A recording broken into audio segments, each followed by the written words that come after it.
Mega Gallagher Premiership final, England fans with a splash of optimism. Amazing what 12 months can do, isn't it? Good. It looked like rugby was top of the tree, top of the pile, rival American sport, rival top 14. People really engaged with it. This is a proper full bore, go with the best we've got and take on the challenge of Japan and New Zealand.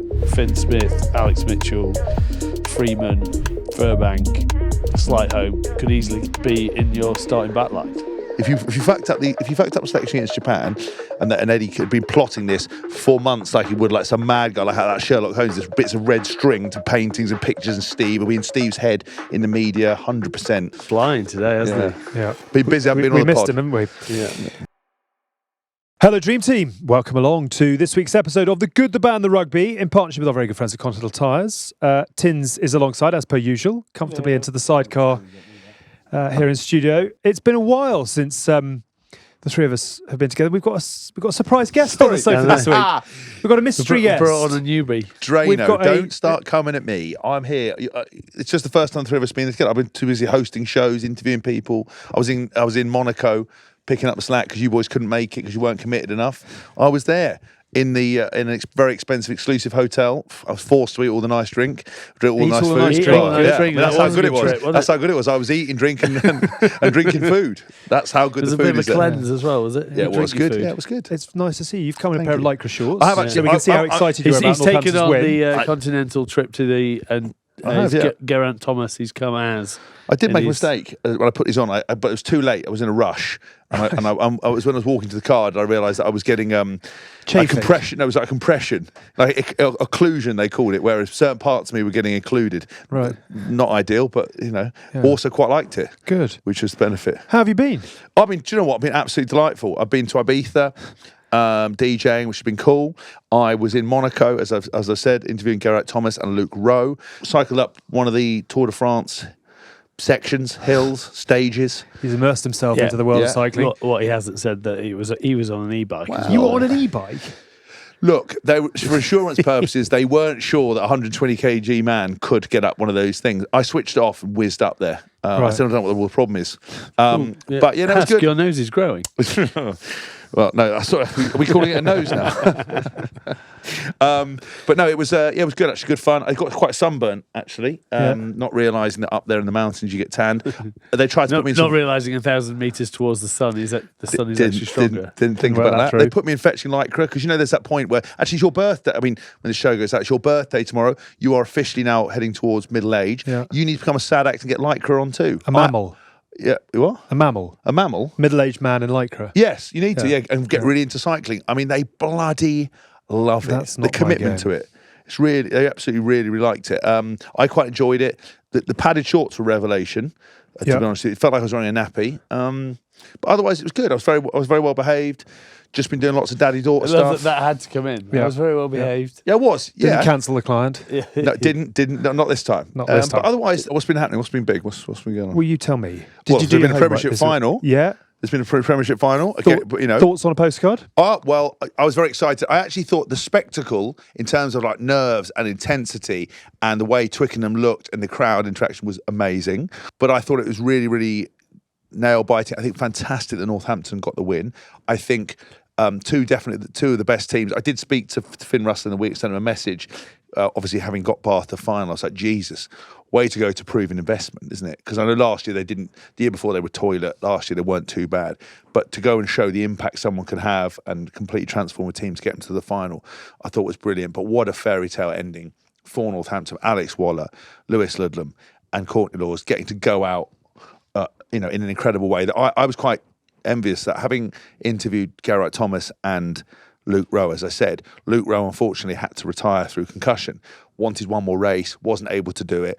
And really interesting in cycling, it's so much about the team and about your role. And I think a lot of people in business and in life aren't always going to be front of house and all the glitz and glamour, but you have to have a role. If those people don't do it, the whole thing falls down. Luke Rowe was one of those kind of guys, like road captain, a guy that was worked incredibly hard for the team, and you would think would want a fitting kind of end, but didn't get that. Conversely, then fast forward to this weekend, Courtney Laws gets to finish over 100 caps for England.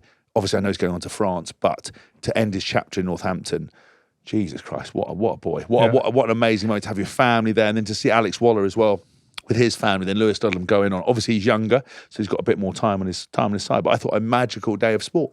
It was quite nice of Courtney to leave the Lions thing. He was like, I'm not expected to go, but if they want me to, I'll be there. Yeah. He should. I mean, if you would, Well, at the moment, at the level he's playing at, he's a no-brainer. I'd pick him. Let's get into the final in more detail then. Northampton 25, Bath 21. There is a danger that after every amazing game you say best final in recent memory, but best final in recent memory? I thought it was everything you want out of it. Physicality, wowzers. Like every hit. I mean, Sam Underhill was just killing people for a living. Obviously, the red card Technically is his living. Yeah, killing people. That If is he true. didn't do that, we'd be like, what else was Sam Underhill doing? But then over the ball, I thought the breakdown was just like so contested.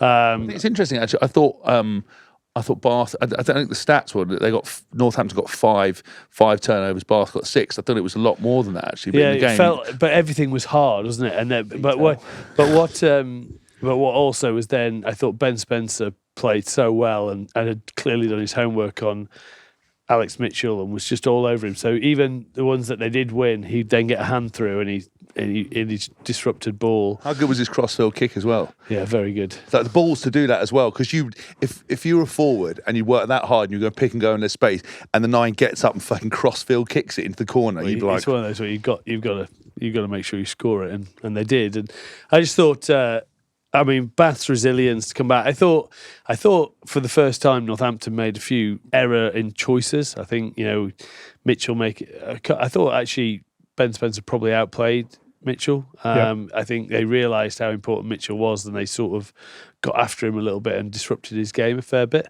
The where he picked it out of the maul, he went down the wrong side. Just things that they haven't done all season. But that's the pressure of finals footy, isn't it? You do things that you're not supposed to. I thought they would, if they'd have just carried on playing wide the way they normally do, surely Bath would have got tired and not been able to stay in it. But they gave them mistakes a lot. They struggled to get out of their own 22.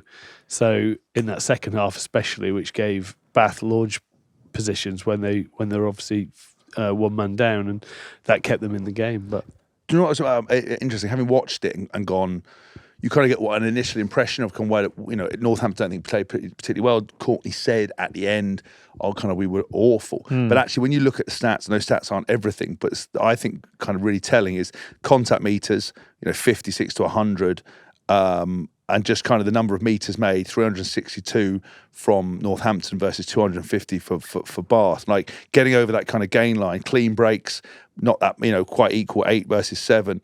But the gain line, cross gain line, 49 times versus 28, just kind of goes to, and also the defensive ability of tackle percentage made, 83 versus 92 for Northampton. So every time basically Northampton's got the ball, more often than not, they got over the gain line, which we talked about it being physical. Yeah. But that is basically professional rugby in a nutshell now. It's getting over the gain line from A to B, and if every time you carry, you get over the gain line, and your tackle percentage isn't great. I know there was stress because Abana went off, which does put pressure. But that's what win finals. Sean Edwards always said it, to cliche, defence wins you championships. And the difference between the two sides on that day would have been those gain line bits, which I think is pretty amazing. Any complaints on the red card? No, not by the letter of the law. I think Christoph Ridley did the best job of going through it. He even said, look, I can't see, it's not an immediate drop of height. It's a sort of, he's dropping to carry into contact. And unfortunately, it was the wrong area, it was a red card. Do you think it throws up the debate around an orange card? Yes. We've had a very, very good email in from Ed Barraclough, and it's about 40... One of your mates, is it? 40 pages long. Lovely to hear from you again, Ed. What he's essentially said... The Cluffinator. The Cluffatron. But I'm going to paraphrase it into our Continental Tires question of the week, which is essentially orange card, yes or no. And what an orange card would be is... Abano's blown his go, so he is sent off, but after 20 minutes, you are allowed to bring on a replacement loose head. So you can go back up to a full complement of 15 again, but Abano is out of the game. Look, I've always been, and I'm sure we've discussed this in the past, I've always been a fan of that because it's so easy to get a red card now. And red cards through history are about malice. and now we're getting red cards that have no malice. Yeah. They are So Sam Cane in the World Cup final. they are mistakes that anyone can make. People say, "Oh, just incompetence card," it should be called. Yeah. But people just You'd say, had more of those than Yeah, that yeah. took some And day. have more cards. He's right into the post. You're off for And have idiocy. more cards at a casino. He doesn't know the it'd be, laws. Get him off for idiocy. be More quite well card- named for you. But The Cretin card. The Hask card. But I think you're dealing with microseconds that you make a decision of where you think someone will be through experience, and then it turns out someone either stands up from a ruck or they Get knocked. Do you remember when Xander Fagerson was sent off as the bloke looked as up? the bloke stands up, and now people do step away or they'll step away just to get you to dive over and try and make a penalty. But if you make contact with them and it happens to be on their head, you're at fault when you're flying in at full whack because you think you've got to clear someone. So look, I've always thought that since the game has gone where it's gone and it's so easy to get a red, I think that would be, so it doesn't ruin the game as a spectacle, even though it didn't on the weekend, because, Bath managed to stay in it with some great skill set. Finn Russell's 50-22, bits and pieces that kept them energised, mistakes from Northampton getting out of their 22, which gave them field position and allowed them to just stay down there. I think it didn't really take away from this final, but other finals it has. It's really interesting. I'm going back to Cluffertron's email because I'm on page 34 at this point. But it's really interesting. He talks about we've had red card, we had Premiership final red card, we had Arnold sent off in the European Champions Cup men's final, we had Sam Cane in the men's Rugby World Cup final, and Lydia Thompson in the women's Rugby World Cup final. I mean, the pace the game moves. We can look forward to an orange card in 2095. There is now, this whole ridiculous thing of sending them to tackle school, that's going to fix everything. But I think Who's coaching tackle school, by the way? Yeah, exactly. Who's doing that? Why haven't I got a phone call? Who's coaching current Surely that's got to be a job internationals who for are the me, best, innit? at the best at their game? I've learned from there must be a bit of cash for me. Well, Rugby, I know we've had our differences. Bill, big Bill, the Billinator. Please, tackle school. Can I not be doing this? Who's the new bloke? What's his name?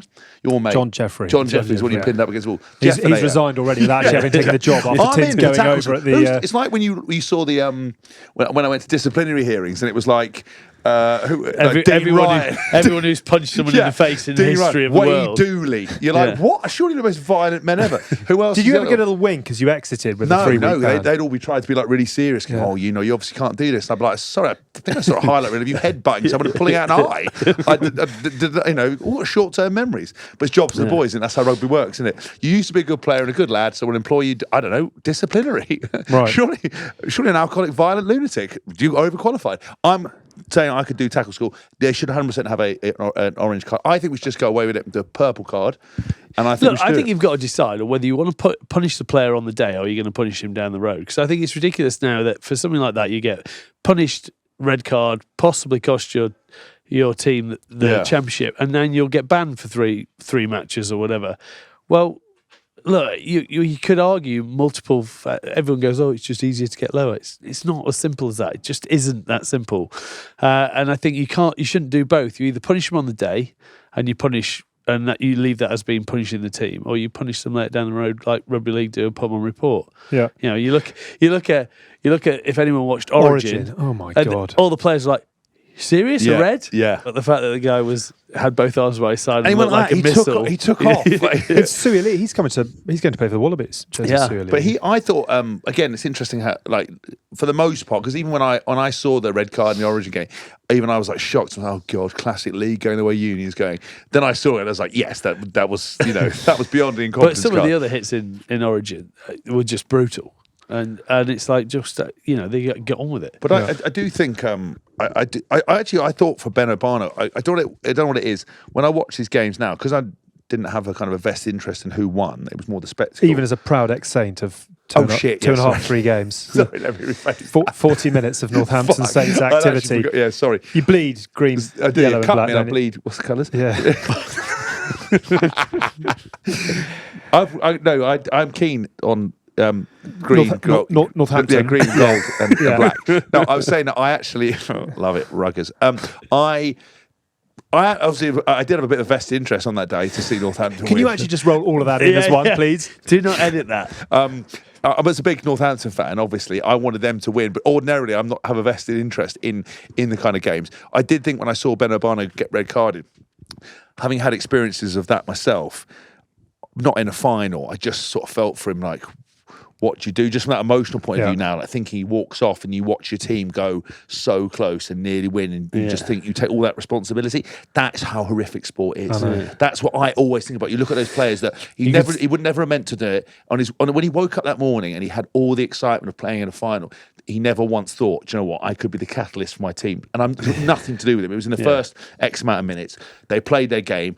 There was 1,000 other reasons why they didn't win. But as a player that takes responsibility, that you're going to think it's like that, and narrow-minded fans will tell you. Yeah. And I just think how bad sport is. Those moments in time where it should have been the greatest day of your life, and it turns out to be the time you got red card in the final. And it might be the only time Bath gets to a final. That's why I love sport, but also it's the cruelest mistress in the history of the world. Can we talk I want to come back to Bath, but can we talk some of the other Northampton successes? Furbank, what a season. Tommy Freeman, what a kind of a new level he has reached, etc. You mentioned the Continental Tire Schools Cup, a really good guy. Yeah. Really good. Big unit as well, actually. You forget how kind of big he is for a winger. And quick. Furbank, I thought when he stepped in at 10, obviously that last try with getting the ball to Hendy, like grease lightning for 21 years old. But you see, so if it had gone the other way, that he would probably, for not dealing with that crossfield kick that everyone seems to think that he should have dealt with. Yeah. But it was going behind him, going backwards. It was quite a hard take. But then, wheels, hand off. But he's offload, boom. I always look at it why sometimes I was quite relatively easy to tackle when I played because I had a short little stride, little shuffle. If you watch how he runs, such a big. It's like always, Will Muir's stride, isn't it? You can't. It's amazing when you watch players in contact. People always think about size and what you physically look like. If you watch how their running gait is, he's so difficult because he's so fast. His legs are so far out, and his upper body's working the whole time. He just got through beautifully, and then Alex Mitchell running to score that. Actually, the Bath player, I don't know which one it was, almost knocked the ball out of his hands. Yeah. Did you see when he was going for a try? Had one hand, and the guy actually got his hand to it, and he kind of nudged it a bit. Could have been the greatest try-saving tackle that wasn't, But Ollie Slightholm's kick. I know. I mean, that's Hask would be proud of it. The Toby Larone foot off of a triangle. But it's actually the best banana kick ever. Yeah. He's kicking it. I've never seen a ball roll like that, actually. I know. Well, he hit it so badly, it ended up being like a spiral on the floor. It went then like that, just darted around. Yeah. You dive with that forever, though. Like, what an absolute nudge, run round him, dive straight in the corner. Yeah. Only thing is, I think Ollie Slightholm would have played for England before, but he's so quick, but he looks a bit vacant. Do you know what I mean? It's like, you'd be like, Ollie, you're on fire. No, you're literally on fire and just be there smiling at you. Ollie, you've run into stand. I mean, Ollie, you've killed everyone. Just nothing. Unbelievable player, mate. He scores for fun. Was that 16 he scored? 15 and 14, mate, I think it was this season. The guy is absolutely carving up. What a season. Become a dad. Top try scorer. He made that line break. Again, it's like, I'm just going to run. I might run there. That's what I mean. That's what I mean. Actually, I might run there. I'm not being an arsehole, but it is like he's just the most casual man in the world. Yeah. I like it because every time I see him, I just think of his dad on Jonah Limmer Rugby. Yeah. The only guy, for England. Only guy who had a handoff as good as Jonah. Yeah. And was absolute wheels. Yeah. Every time he slide home and just be off. He was the only one who could score for England. Was that the Australian commentary? It was, yeah. Me, that could have put him in Ward 4. I hope not, Bill. That's the maternity ward. Good.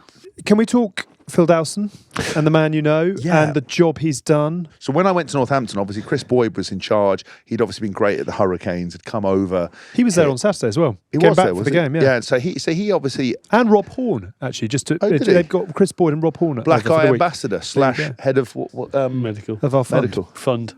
Yeah. Money. Member. It's too complicated, but we're giving back to charity. We won't go on about it.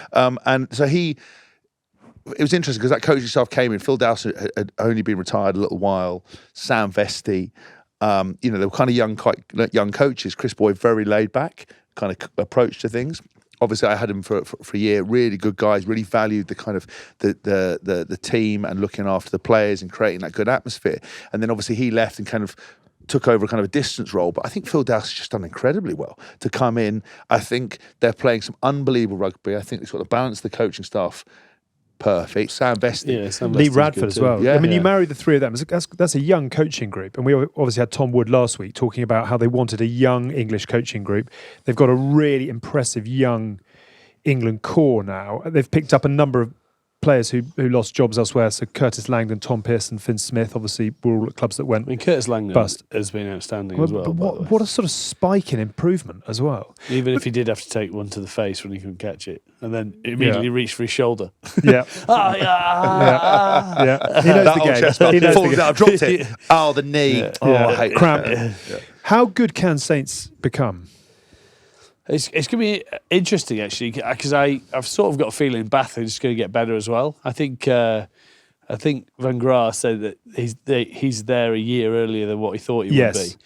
So I do think they've got the ability as well to really push on. So you could see those two vying out for it for a little while. But I think they're building just quality players. The way they attack, I think it's great for England because you could have Finn Smith, Alex Mitchell, Freeman, Furbank, Slightholme that could easily be in your starting backline for England. Yeah. You talk about losing Courtney, the back row for Northampton. Pearson, Augustus. Pearson's he's pulling up trees. We've got Henry Pollock to come in. And he won under 20s player of the year. Yeah. So much detail. It's like I actually love it. I think you're going to pass out. I am. I've got so many Keep suggestions. breathing. I've had stats, detail, insight, and emotion. Could I bloody love rugby anymore? But Pearson, I think, was brilliant. Trying to find the person to fill Courtney's shoes is going to be difficult, I think. But with some clever recruitment in the right place, and then coming in and getting on board with the team and who's coming through, I think they could be around for a while. Hopefully, I think those two teams could be. We talked a couple of shows ago about where Sarries go. They've got a big shifting of the guard to replace all the players they're leaving, whereas these two are really sort of set up. There's no. Obviously, Courtney's going, but they seem to already be in place for the people that could take over. Yeah. Good planning. And the way that they attack, nothing's shifting really in that back line at the moment, which is their, I think, one of their greatest strengths. Finn Smith looks like he's been playing top level rugby. 22 years old. His like that drop goal he took. Just this, I know it's not the first one he's done this season, and they're all massive. Just balls of steel. Yeah, because he missed it. They both had shockers, didn't they? The first kicks. Finn hit that one that was basically a snap hook, and then he hit the post. But then to come back and then go, actually, I need to just do a droppy because we're going nowhere in the attack, and it was read in the right situation, right call, right execution. Can I ask you about Bath? Yeah, 1996, the last time they won the league, which is a long way back in the wing mirrors now. But does it feel this time around that the building job that is going on is at some point going to end that? Yeah, they've had good teams. Yeah, and they've reached finals, but it feels like there's more to it this time around. Yeah, I think there's more longevity than just a one season. Is how it feels to me. I think they've got the building blocks to be competing for X amount of seasons coming up. In their age range, I don't think they're too stressed about people leaving on that one. Obviously, with the owner, the salary cap will be maximised as much as it can be. So you're putting yourself in all the right places to be competing every year. And I think they will do. I think that they could. I think Northampton and Bath, as I said earlier, could monopolise that sort of top two spots for a little while. Can I ask you, just it was a fantastic final, and very, very pleased for Northampton, Courtney in particular. Did you see the parade, by the way? This was the question, really. I just wanted to ask about the macro optics. So Twickenham absolutely bouncing.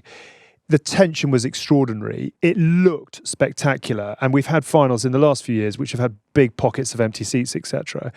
How big a difference does it make to Premiership rugby when you have got two one city, one town in the final? Huge. But when you have Sarries and Sale, as we had last year, they're great clubs and great teams, but they are not the heartland of their community with the greatest of love and respect. The difference in having Bath, which has got more rugby history than almost anybody, and Northampton, who've had an extraordinary run of it of late and are very connected with their community, you really felt that in what you saw. 100%. I think you're exactly right. That's one of the reasons I had never been to a side that was a predominant force in a town or a city, and everybody in Northampton loves Northampton. Everybody's got their little Saints thing on the back of their cars, and I was blown away by kind of a passion and an affection for the team, and I absolutely loved it. I told you I was treated, my fan were treated, nicer than kind of. I was for what a long time was with Northampton and welcomed. And actually, when you saw what it means to them in the parade, it's so important. It's so important because Wasps won the Premiership title so many times, but actually it got watered down because we could fill Twickenham with 80,000 people, but it didn't translate to Adams Park where you're getting 4,500, 5,000. We didn't have there was nowhere to do a parade. Where would you go? Like, no, there wasn't enough interest for that. Whereas, to go to Northampton, watch everybody come out, generations of families, just like they'd won the NBA, like they won the NFL, like they won a World Cup, which I think is quite rare. Like Toulouse, watching Toulouse, La Rochelle, how important that is, and I think that's what rugby thrives on. And it's almost I kind of was. Because I'm an open bus tour man. That's when I would come to my fort. Do you know what I mean? That's. Are you sad you didn't invent the champagne goggles? They're just ski goggles, aren't they? Yeah. I had no need for them. Well, because we were real men, then we used to get blinded. That was, that was part we of were it. tough as fuck. There was no HR, there was no health and safety. There's one player just lost an eye because but we were spraying that amount of champagne that it wasn't. But it was bin juice, so it didn't matter. It doesn't matter. It doesn't maid But then we could just write that off. He's gone. Don't worry. He's blinded by champagne. Put that in your CV. Don't let him defend on the left because he's lost his left eye. I'd employ someone who lost an eye through champagne sprays. That would be good. But we didn't have. If any you have lost an eye due to champagne incident, do write into goodbadrugby.com and we got a job for you. I actually met. There's that apocryphal tale, not apocryphal tales, but there's kind of what's that word to describe sort of things that you tell kids not to do because. Is it kind of not a cautionary tale? Cautionary tale. I met the guy with a cautionary tale who lost an eye from being shot in the head with an air gun, and then I met another one who got thrown a dart, lost an eye because of a dart. You meet people. This is a hell of a night out. I went to him. Talk me through this then. And he went, I was at school playing around with darts and I lost an eye because someone threw a dart in my eye. That's why you don't play around with darts. Another bloke I met, he was like, I was out, one of my mates shot me in the eye with an air gun. That's why you don't play with air guns, don't point guns at people. I met two people. This is a definite right turn to Northampton's open-top bus parade, which is what we were talking about. You don't normally meet people.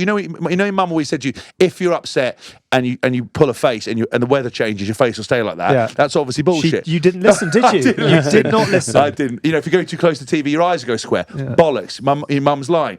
But also, don't point guns at people and don't throw darts around. I met the two people that actually been blinded. You say that though, but we didn't. We used to throw darts all over the place. Good. But anyway, back to losing your eyes by champagne. Life lessons from James Haskell. Back to the open-top bus parade and the optics for the league. It looks so good. It looked like rugby was top of the tree, top of the pile. Rival American sport. We've got rival top 14. People really engaged with it. I thought it was fantastic. Couldn't have done better. I love how Northampton got champion shirts, champions on it. I did think that the mayor of Northampton didn't really understand the song that he was screaming into the microphone, but I liked it. They didn't have that when I was there. What? The Shoe Army song. Yeah. Because obviously Church's shoes from Northampton, I assume that's why. The Cobblers, yeah. The Cobblers, yeah. I think, yes, yeah. Yeah, I know. Cobblers is a football team, isn't it? But, it is, But they hadn't adopted that. That's a new, old song, isn't it? This is a general tradition that we've just made up now for social media. But it's very good. I liked it. I thought it was brilliant. I was very excited about it. A very, very, very good Gallagher Premiership final all round. And let's hope that next year it goes up a gear. The growth continues and we're talking about bigger and better this time in 12 months. Shall we move it on to the England squad, who are heading to Japan and New Zealand? You'll know it by now. 36 players named for the forthcoming summer series. George Ford is injured. Elliot Daly will miss out because he's not, but his partner is having a baby. 6 uncapped players. 2024, he could be having a baby. He could be. If he wanted to. That would be a hell of a story. 6 uncapped players in the squad. Finn Baxter, Gabriel Ogre of Bristol Bears, Joe Carpenter from Sale, Tom Roebuck from the same. Ollie Slightholme, congratulations to you, and Luke Northmore are all called up. And Jamie George will lead England to Japan and the land of the long white cloud. This is a proper full bore. Go with the best we've got and take on the challenge of Japan and New Zealand. Are you quite excited by what's been named? Yeah, I like the squad. I think in terms of from Steve's point of view, we talked about Six Nations was really I think that's the first thing he's had full hands-on with. Even the Rugby World Cup, he was carrying probably a few pieces that he might not have wanted to. Whereas this time, and I think the way they played in the last 2 games, if they can continue with that, whether it be that is he going to go with exactly the same as what he finished with in France, which that well, he's going to have to make some changes. Well, Because obviously, there's some Chesham's out, people's not there. Chesham's out, but there are people who naturally will step into that. George Martin. He was brilliant as well. Yeah. It does ask the question though if Marrow is only allowed to play 80 minutes, because then you're going to have to throw an Alex Coles in there or a Charlie Ewells who will change things up a little bit. But I think he will play, but I think there will be people who have a lot to say about it. A player welfare and turn you down. But that's your classic protecting the players from themselves at times. I mean, there are the reason that number has been put together. I can't remember exactly what the number is. 2,400 minutes or whatever it is in a season is to protect the players to make sure that injury risk doesn't go up after that amount of. But I think it's to do with. What gets you is the training, first, not the games. That's the problem. What comes first? Yeah. The club or the country? Yeah. Well, I'd just be let's imagine not you can get picked. No, but I'd be livid. I'm just saying as a side. I'm just thinking about it as an aside. Like I would be livid if someone sat me down when you can only play 1 test. I'd be like, what? Okay. You're going to be done? Yeah. Yeah. I did think it was a shame that Mike and I were talking about when we were eating our vegan risottos. Delicious. Not out of choice. It was all they had. But but we, as we're forcing it down with the fake cheese on top of it, we talked about. It's a shame it's like a 3-test series, isn't it? I know. I don't know why, because that would be add a real sense of jeopardy, isn't it? I don't know why they do this. Well, I got Australia, we've got three test series. I know I don't have a problem playing in Japan. I'm surely can't we cut off some other games somewhere else in the season we didn't want to have a 3-test series against the All Blacks, which I think would make it a lot better. I mean, obviously, if you got drilled in the first 2 games, then the third one becomes I think that is such a good point. And but genuinely, is that I covered more summer tours than most over 20 years with Sky, blah, blah, blah, blah, blah. But the point was so many of them were duds and whitewashes and write-offs. Yours in obviously 03 was incredible. And it just feels like the international game has got to a point now where 3-test series are really juicy. Yeah. England come back to win 2-1 against the But why Wallabies. is it not, though? Ireland come back to win 2-1 against New Zealand. And now they've drawn a line. That's what I mean. But I think frustration from a fan's point of view. I did talk about, we need to go and visit these countries. I think playing against Japan's important, but not the detriment of a 3-test series. Like I don't know. It doesn't make any sense. You're not really playing for anything. What if you win 1-1? You're like, yay, great. Thanks, guys. It doesn't. You don't enter the history books. You want jeopardy. Kids' sport might be about taking part, and it's all about no one wins and you're all friends. Top level sport's about winners and about winning and winning well, or getting pumped and learning. I don't really get why you wouldn't do it from a marketing point of view. It's very exciting. You could sell it. It just should be done. Again, it just comes back to the way rugby's structured, and why was it never thought about? Why is that a thing? Because I think if you condense the season, made it shorter, got rid of all the irrelevant stuff we don't want, and put a global season in, it would make much more sense than we could have these things. But they can't organise anything because you're incompetent. But you're still being paid. I don't understand. I'm incompetent, but I don't earn the money you earn. He's come in flying today, hasn't he? Yeah. Been busy. I've been on the missed pod. him, haven't we? Yeah. Don't sigh. Shall we pick? Don't do an intake impression. Let's not do, because Japan, he might tinker and try things, Steve. Obviously a fascinating subplot with Eddie. But let's go for a starting 15 to play the All Blacks. Test 1. Now, obviously, no Ellis, who's injured. Yeah. Ben Obano is not touring as well. So, Marler, Baxter, or Rod? Do you start with Marler and bring on Rod? Do you start with Rod and bring on Marler? Where would you go? This is obviously my strength. We're spending quite a lot of time on this. Should we just go Marler, George and Cole? Yeah, okay. Don't tell me. England fans, you're going to get what you're given. Marler, Cole, George. Yeah, carry on. Marler, George, Cole. Yeah. Marrow gets about 7 minutes in each test, so we're going to have to pick well on the bench. Marrow and Martin to start? Yeah, 100%. Yeah. Charlie Ewells onto the bench? Yeah. Well, I wonder whether you either put Marrow and Charlie Ewells and then maybe put... George Martin at 6. George Martin, because he was... devastating. And remember the last game of was it the Six Nations we watched? Yeah. And he was just next level. France. Against France. You're not going to put him into the back row, but you can put him on the bench to cover that. Why would you not put him in the back row? Because our back rows, we've got a pretty good choice of back row. All right. Who are you going to bin out of? Like Cunningham South, both the Currys, Ben Earl, Nathan Root, Sam Underhill. It's like yeah. Anton Deck, Ethan is it? The Root. Curry's like Anton Deck. You don't know which one you're Yeah. talking about. Ethan Anton Root. Deck, Ben or Tom. What did I say? Nathan. I'm Yeah. sorry, Ethan Root. Colin Roots, he's an unbelievable. Jeff Roots. Jeff Root. Ask Roots. Levi Okay, Roots. this is turning into- I love his reggae sauce. It's funny that he's gone from making that sauce to playing for international England. rugby. This is You turning never saw that in the Dragon such a said. He never once turnaround. mentioned I make a fucking banging chicken sauce, and I also good. And I can throw it around. What we've fallen into the trap of just naming players rather than selecting based on positions. So we've done the second row. But Have we? What is our second row? I thought we went with Yules and Amaro Martin. Yeah. Right, are you happy with that? Yeah. Right. So we've got Marla. I'm just going to keep you posted as we go through this. Marla, George, Cole, Yeah, Marrow, and Martin, and Yes. therefore our back row is under Nor's open side. 100%. Ben Earl, 100%. And it's At just 8? a toss up. Yeah. So then are you picking Tom Curry? I say it's like Anton Deck. Eat one. It doesn't matter. Well, Ben's more of a 7 than a 6, isn't he? Is it? They look exactly the same. How can one be more than one than the other? Genuinely, like what? They're exactly the same person Do you with go different big? names. Do you pick Chandler Cunningham South and go big? I'm pretty sure one of them played for England when he shouldn't have done. Underhill and Curry formed a good partnership. So whichever one you pick, you can do the same You thing. can do the same Right, thing. okay. They're basically the They're same thing. clinical clones, all right? Yeah, I saw a thing on a picture of them The walking. standards of generalisation on I this show saw- are reaching new I lows. saw them walk together. I genuinely couldn't tell them apart. Because one's not more than anything. One is the same as the other one. Oh, I'm more this. No, you're not. You're exactly the same as he is. Right. Yeah. That's why I reckon Eddie Jones. They just made. I reckon the reason Tom's got more caps than Ben is that Eddie Jones just went, "Oh mate, I like the name Tom better than Ben," and just went with that. Fucking Ben. I don't know any good Bens. I know Tom. And just went with him because you ask him what's the difference. Oh mate, Tom's a bit better. They're the same fucking person. Right. Literally, like you can't. I mean, yeah. So I've never met two twins more twinnish. The only thing about Tom is whether how much game time they want to give him, whether they feel that he's. Well, you know it's Tom because he's running around in circles. He's got a plastic hip. That's how you know it. That's how you know it'll be him. That's the difference. Got a flat tyre. Yeah, one's got a mechanical hip and the other one hasn't. One's more functional than the other one. One's part Arnold Schwarzenegger Yeah, exactly. Terminator. If that rusts up in that Kiwi weather stuff, you'll tell because he squeaks. That's how you know he's like the Tin Man from the Wizard of Oz.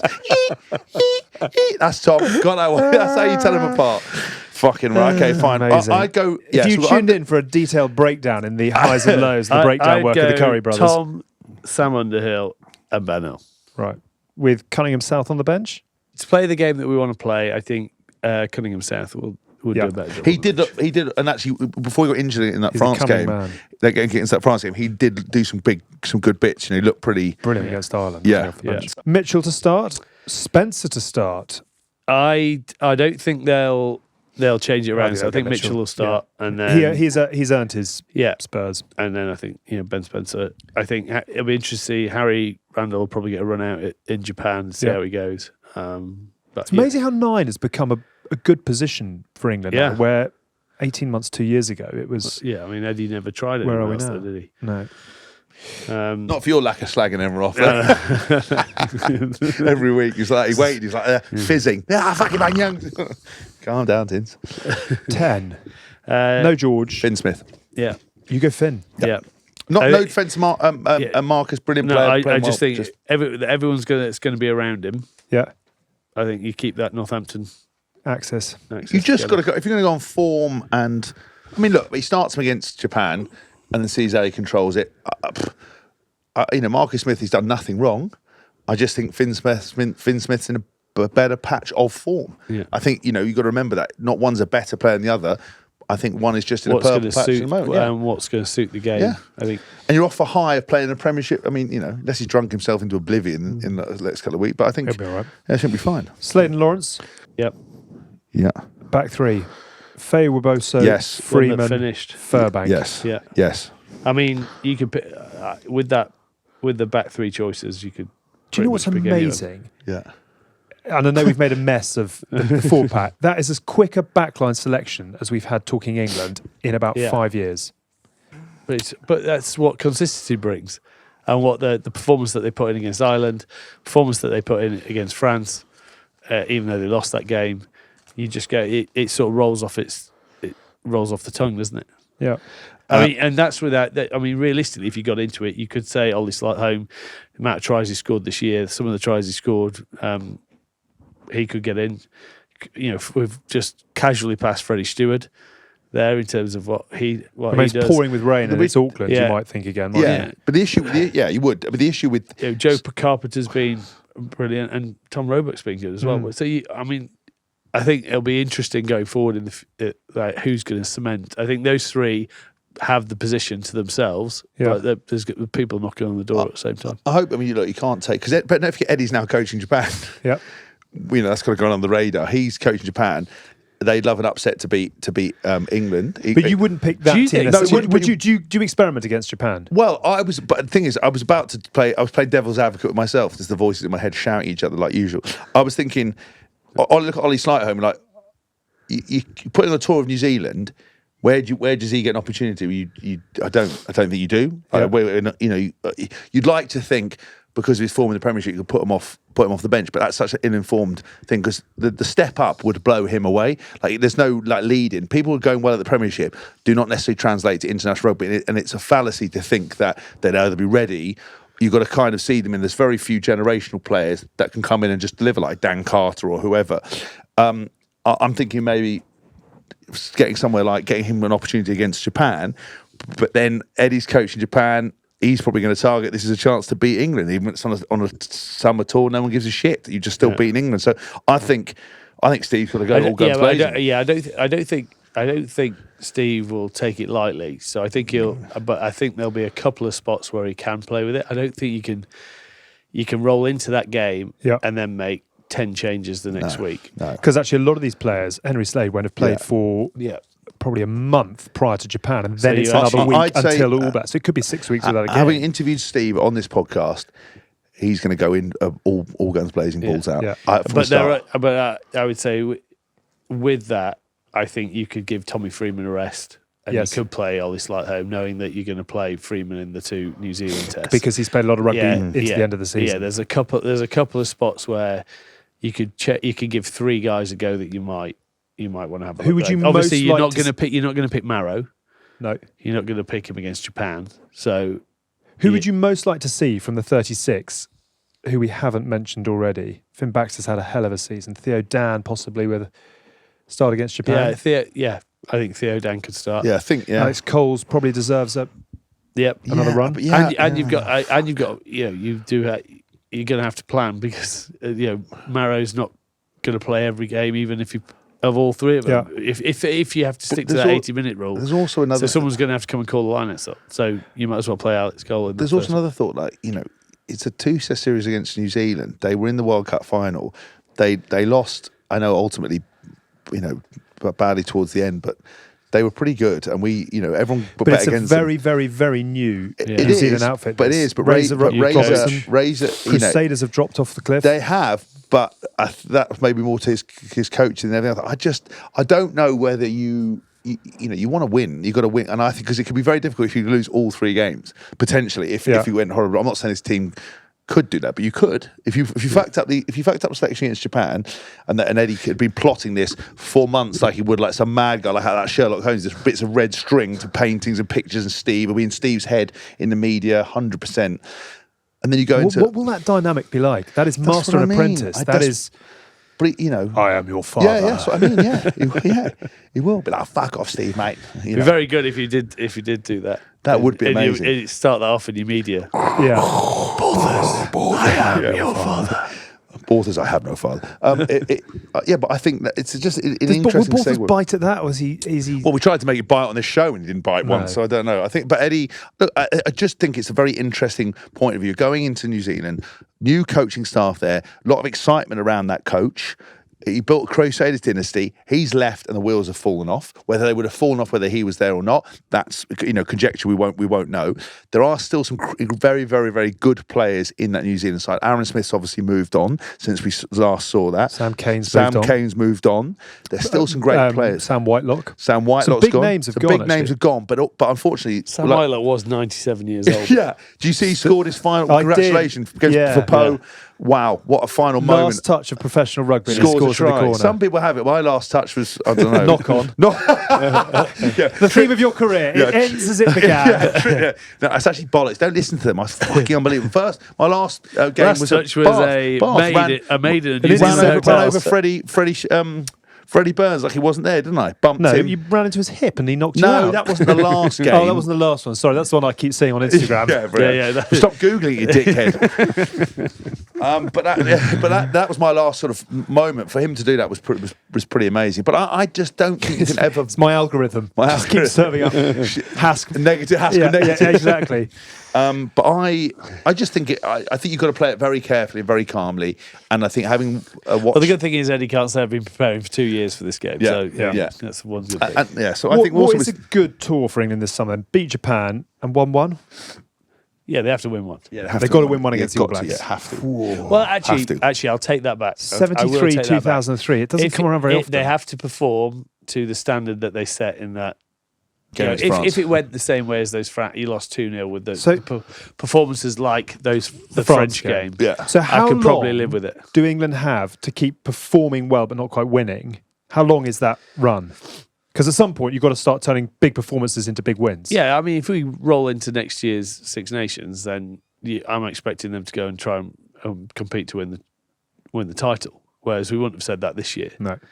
Now, to go down there, I would expect them to go and be in the mix in every game with the potential to win every game. Now, we've seen how rugby works now, that you can get, Premiership level, you can get pumped one week and then go pump someone else the next week who's supposed to be better. I mean, it's a bit mad. And if you look at the top six, everyone's beaten everyone over a certain amount of time. So they have to be competitive and they have to look dangerous. I think still their performance is the most important side of it, and if they get that right, they'll be in the mix. And it's whether you look at those two last games of Six Nations that both are on a coin flip and both could have gone the other way.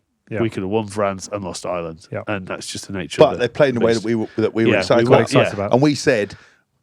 Again, look, there is always a tipping point because you don't want to be the also rounds or the nearly boys. Pardon? I think I said the performance. I would take a 35-33 loss. Yeah, I agree. As long as they play like as long as they don't kick the ball away. But then they transformed into a completely different side that obviously they'd been practicing and playing and had taken time to come to fruition.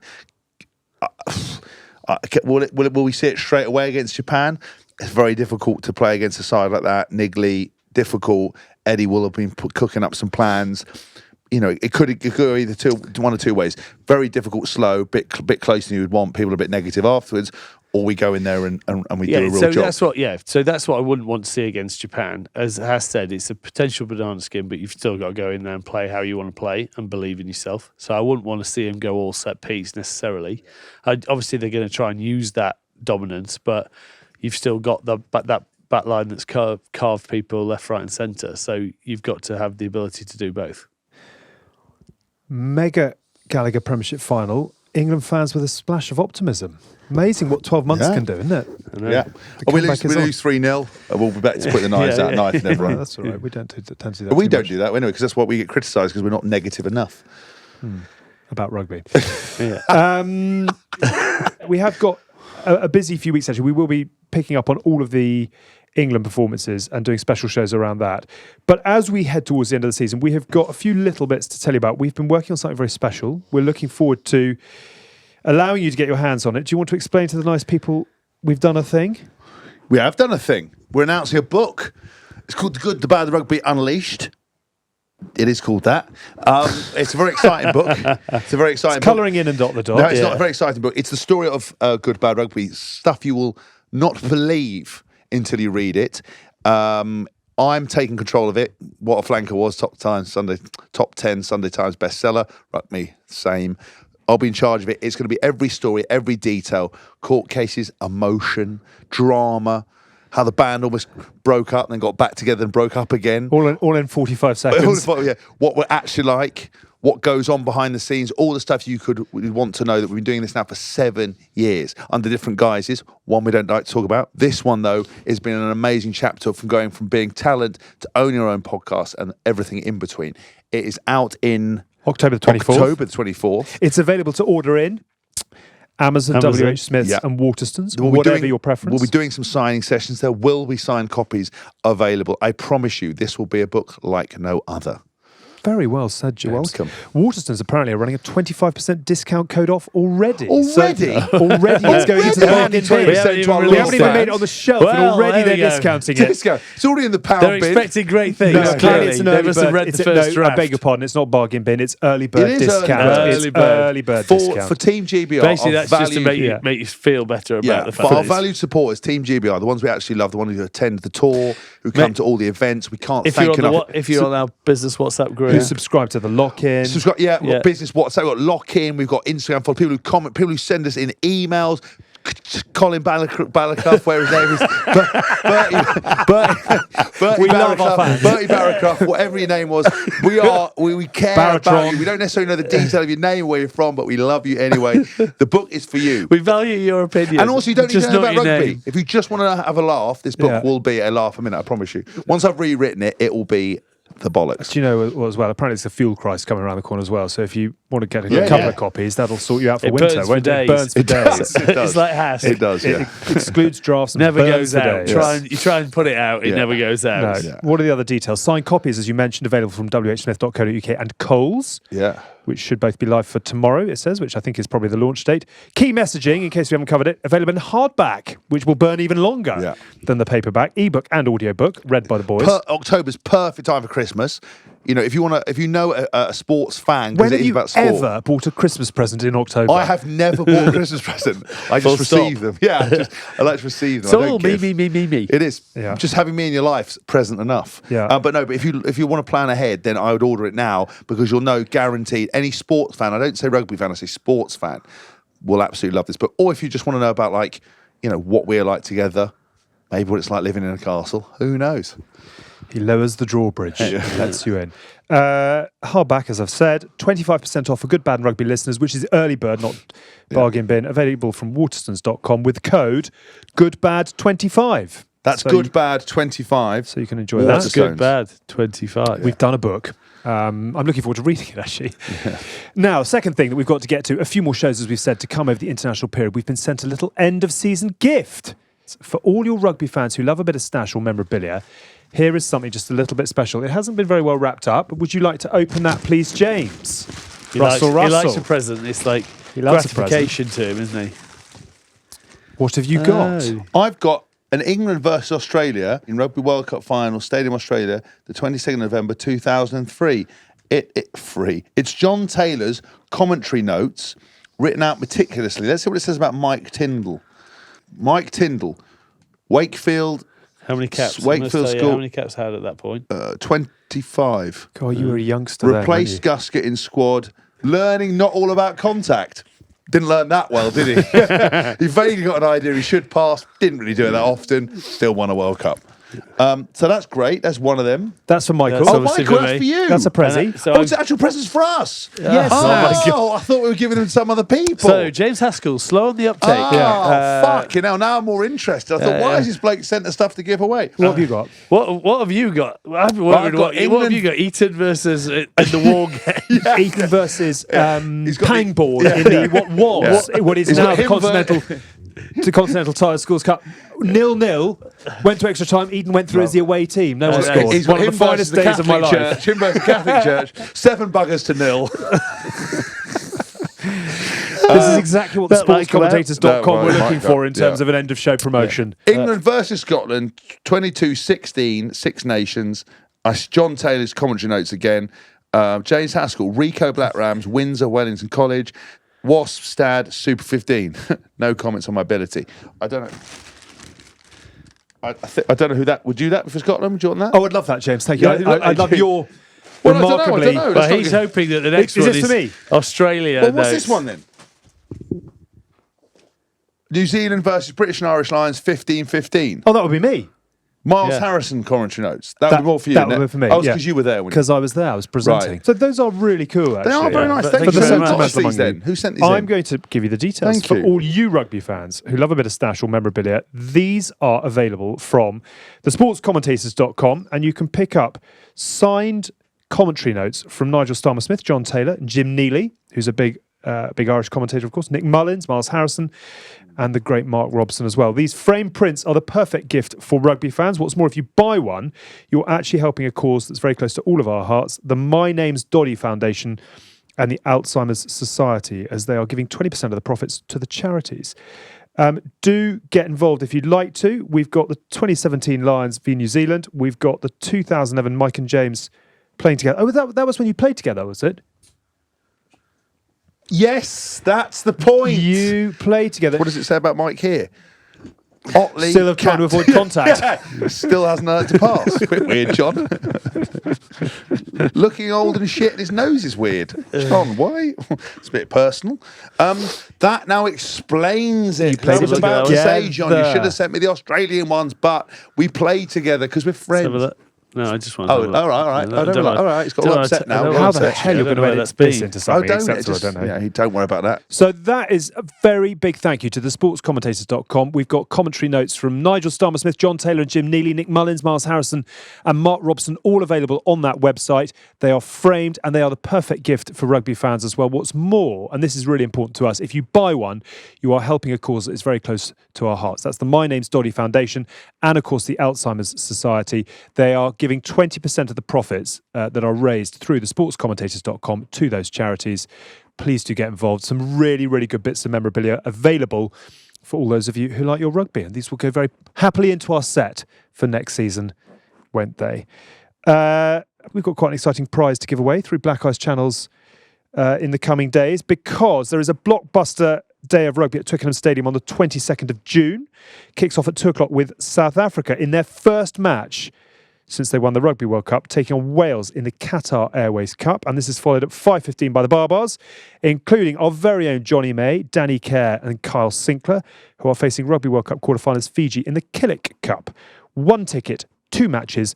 Buy now at England Rugby or Ticketmaster. And we've got a box to invite special guests of Black Eye Gin to as well. So I think we're going to run a competition through those channels. Keep your eyes peeled on that. If you're not following at Black Eye Gin, do you want to tell the people what Black Eye's all about? We can do quickly. Yes, we've got award-winning gin, double gold, first and foremost, incredible liquor within the bottle, or liquid, I should say. But the whole idea of Black Eye is to give back to the game that we love for both men and women who play it across the world. We've set up the Black Eye Players Fund, which is all about 3 areas: risk, research and recovery, focusing A, making the game safer, for example, B, researching into things like brain health without any vested interest. We're not earning any money off it. We want to make sure we help players in the right direction. And also, for example, if clubs went bust, like your Worcesters, your Irish or your Wasps, players need surgery, we're there to pick up the pieces. It's independently managed, there's no bureaucracy, and it's all backed up by an incredible drink. We have got an independent panel of medical experts, of former players, all directing what we do. And you can get it from Morrison's, Masters of Malt, Amazon, Sainsbury's, Ocado. And honestly, there's 3 different, well, you can have it as many ways as you want it. There's the Haskell.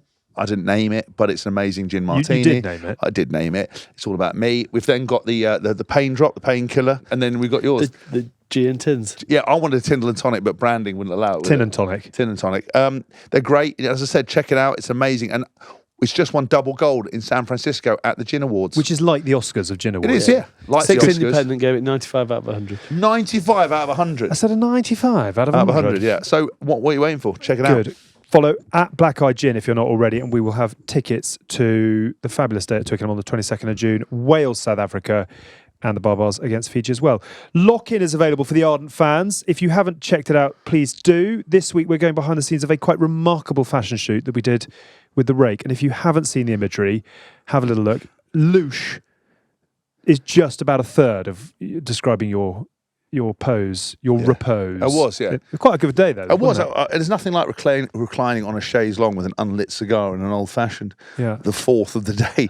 By 11 a.m. By 11, I was saying I wasn't going to drink. And then we went to the George. It was filmed at the George, who are known for their old-fashions. And once you try one, you have to try them all. What's for? Drink responsibly. Quite remarkable that the Rake, which is for debonair gentlemen, have featured the shambles that is the good, the bad, and the rugby we in their did pages. Look the bollocks in it. I'm not going to lie. You can polish a turd. Yes, it is worth buying. It's above Tins' solely to see how you can polish a turd. Yeah. What can be done? What can be done People with the power will of think, Photoshop and actually, editing. it's not the end for me. And I kept all the gear. Yeah. Have you worn your flame embossed dragon related silk dressing gown in everyday life? Have you popped down to the shops? No, but there's been some requirements for it. People have seen it and they've enjoyed it. They've enjoyed Hask it Hefner. and what's underneath it. Is that right? Well, most of that's been on display today in your light. Yes, unfortunately. Was it called? I've got a moose knuckle. That's what they call it. It's Women have a easy. camel toe. Men have a moose knuckle. Lovely. What a note on which Apologise to for moose finish. knuckle. It's actually a proper term. Right. It's a thing. Any more for any more? Tom's passed out. He's inspired at the prospect of editing this into a show. In 10 minutes. Incredible. Hey Tom, Hey, Tom. play. Hey Tom, who's this? That's funny. You should say that, Michael. It was he first played in 1942. That is it for this week's show. It's been nice to be back together, actually. is actually, yeah. You've got on. We've missed you. It's lovely. See you in Do 11 pop in weeks. sometime soon. I will. Will we see you again before the end of the season? I'll check what you're doing. If it's really rugby related again, I'll probably give it a miss. We'll see you for the Lions. Yeah, if it's hyperbole and nonsense and absolutely no detail, I'll be your man. But if it's, Perfect. even though today's I had the most detail of both of you. Truthfully, I produced stats, informed opinion, new people's names. Good bad rugby, yeah? Yeah. .com. That is it for this week's show. We have been the good, the bad, and the rugby. What a finale to the domestic season. What a tour lies ahead as England travel down to New Zealand. We've got Ireland and South Africa, of course. Wales are off to Australia. Scotland are touring the Americas. There's a lot to look forward to, and we will be with you throughout the course of that. We've got Johnny May the Barbarian to come next week as well. He's got breaking news, actually, Johnny. Are we allowed to break that or not? No, I don't think we're not allowed to break it, That's no. classified information. We'll come back He's to that becoming a another fireman. Dressed as a policeman on horseback in Canada. This episode was produced by Tom Edwards. We're a Folding Pocket production, and hopefully we'll see you next week. But who knows? Bye for now. Didn't mention Continental Tire. Is that a problem or not? That is a problem. We are the good, the bad, and the rugby with our very good friends at Continental Tires. This show is produced by Tom Edwards, who wants me to enunciate his name because apparently I don't always say it correctly. He hasn't So complained. producer Tom Edwards wants all of his consonants included Tom in his Edwards. name. That is Tom Edwards, our When you producer. start doing a proper job, we will talk about your name properly. Otherwise, you'll be Edwards. Tom Edwards has produced this show. Edwards. We are a Folding Pocket production, and this episode was produced by Tom No, Edwards. just say Tedwards. Go, Tom Tom Edwards produced this show. Tom Can you Edwards or change Tedwards? the name of Alexa to Tom? Yeah, I Wedwards. do that. Tom Edwards. Good. And cut.